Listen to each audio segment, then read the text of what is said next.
Witches and wizards, heroes and villains alike. Hogwarts Legacy is almost upon us, and you're here because you want to know what kind of student you're going to be at Hogwarts. And no, I'm not talking about which house you're going to be in. I'm sure you already know that by now. No, today we're going to dive into the question, how evil can you be in Hogwarts Legacy? Welcome everyone to the Lumberzack Gaming Channel, your place for friendly, quality gaming content. That's right, the open world Hogwarts Legacy is almost upon us, and we are going to live out our Hogwarts fantasies like we've always dreamed, since the first day we read a book or seen a movie. But the reality is, not everybody's dreams are the same. Because while some of us want to be goody two-shoe students that get straight A's and attend all of our classes, there are others of us that want to dive deeper into the dark arts and the evil side of things. But today we're going to dive into the things to really try and find out just how evil can you be in Hogwarts Legacy. So let's go ahead and dive right on into it. Since the very beginning of all the trailers, the gameplay for Hogwarts Legacy, it's been under wild speculation on just exactly how evil you can be in this game. And one of the earlier trailers had this warning to all of us. Be careful where you choose to explore, as it may lead you down a darker path. So clearly, there is some level of choice in this game as to how evil you can be. And, slinging around the killing curse is probably some evidence that, you can actually be evil, or at least questionable. One of the frequently asked questions on the website for the game is, how do you play Hogwarts Legacy? I kind of thought you just, download or pop in the game and you just start, but, apparently this is a frequently asked question. But the answer does give us some insight into what we're looking for right now. It says Hogwarts Legacy is filled with immersive magic, putting players at the center of their adventure to become the witch or wizard they choose to be. They will grow their characters' abilities by mastering powerful spells, brewing potions, and harvesting magical plants as they face off against deadly enemies. Players will also encounter quests and scenarios that will pose difficult choices and determine what they stand for. So clearly, there's going to be levels of this game, there's going to be quests, there's going to be decisions that are going to have to be made that are going to, in a sense, determine whether you are going to be a good or evil, or at least questionable. So clearly, this is alluding to the fact that there will be decisions that you, as the player, are going to have to make, and it will kind of determine the type of witch or wizard that you're going to be. And one of the main story elements that we know about this game so far is about who might be leading us down this darker path, because the game has already been confirmed to have multiple companions. When it comes to companions, we know of 3 at least so far that are core tenets to this game. Natsai Onai, who is a Gryffindor, her mom is the divination professor at the school. And she does seem like the rebellious sort, but she also seems like she has a good heart and good intentions. There's also Poppy Sweeting, who I think is going to lead us into the beast care element of this game, because she's very partial to beasts and doesn't really like people. I can be like that sometimes. But the third one, and probably the most important when it comes to answering the question of how evil you can be in Hogwarts Legacy, is Sebastian Sallow. So this is where it gets interesting, because we've seen a lot of Sebastian out of the trailers, because it seems like he's the one that's going to lead us down whether we choose to indulge in the dark arts or not.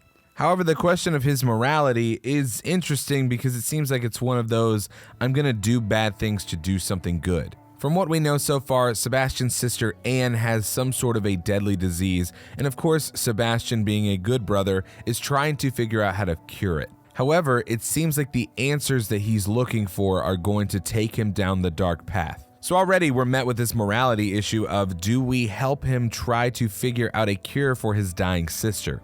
Not necessarily evil, but definitely questionable. But it seems like Sebastian himself is trying to learn about the dark arts, which could be an introduction to us using them. We also know from gameplay showcases and sneak peeks that Ranrock, who's a goblin, is starting a rebellion, but he's working with an evil wizard who goes by Rookwood. Now, how much you'll have to go with the game's storyline in either support or opposition of these characters, we do know that there are multiple endings to Hogwarts Legacy that are significantly based off of the decisions and the quests that we do and how we accomplish them. So while I don't know if you'll be able to just jump on board with the rebellion and kill a bunch of people, it does seem like these answers matter in the long run. However, it has been confirmed that the game itself does not have a morality system. So it seems like the morality is strictly based off of decisions that you make throughout quests and throughout time with the game, and decisions that you make along the way. But here's the real thing. Here's the real deep dive into this,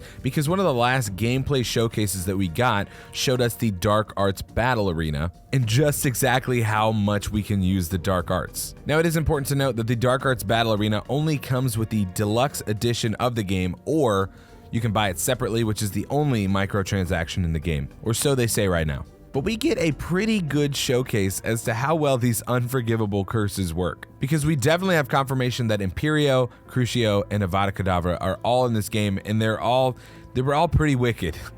It seems like Crucio is basically a spell that is used to torture people, which is pretty on brand for how it's used in the books and in the movies. And the same thing goes for Imperio, where it seems like you'll be able to essentially brainwash one of your enemies to fight alongside of you. The description for Imperio from Hogwarts Legacy says that they will temporarily force enemies to fight as if they were your companions. So in the game, Imperio will essentially turn enemies into temporary allies in combat, as opposed to giving the player direct control over what you do.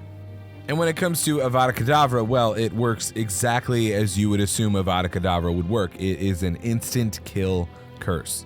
And when I mean instant kill, I mean it is an instant kill.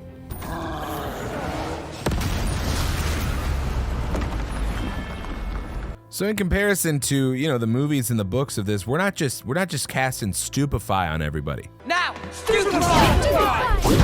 Like we kill people, or at least we have the ability to kill people. Because in this game, there is also finishers that we use ancient magic to accomplish. And these include things like, disintegrating the enemy, or, like obliterating them into pieces, or even like turning them into chickens. All of these things come together to make you realize that we're not a goody two-shoes student, or at least we don't have to be. You kill people in this game. I mean, just listen to the sound effects. Like Crucio, when you cast Crucio, you hear like these tortured voices talking in the background, and then you hear the enemy crying out in pain. You'll also be able to link these curses, so you'll see a little bit of an X on top of an enemy when they're linked to each other. So you could link these curses onto different enemies and then cast Avada Kedavra on one of them, and it will essentially kill all of them. Or with other spells, at least damage them incredibly. These type of games are always so appealing to me because, number one, when you have multiple endings, it's gonna make me want to play the game multiple times. Or at least, look up other endings on YouTube, because sometimes I just don't have the time for that. But a game like this, where I can play as a different house, I can play a different style, I can choose different things, I can be good versus evil, makes me want to replay this game already.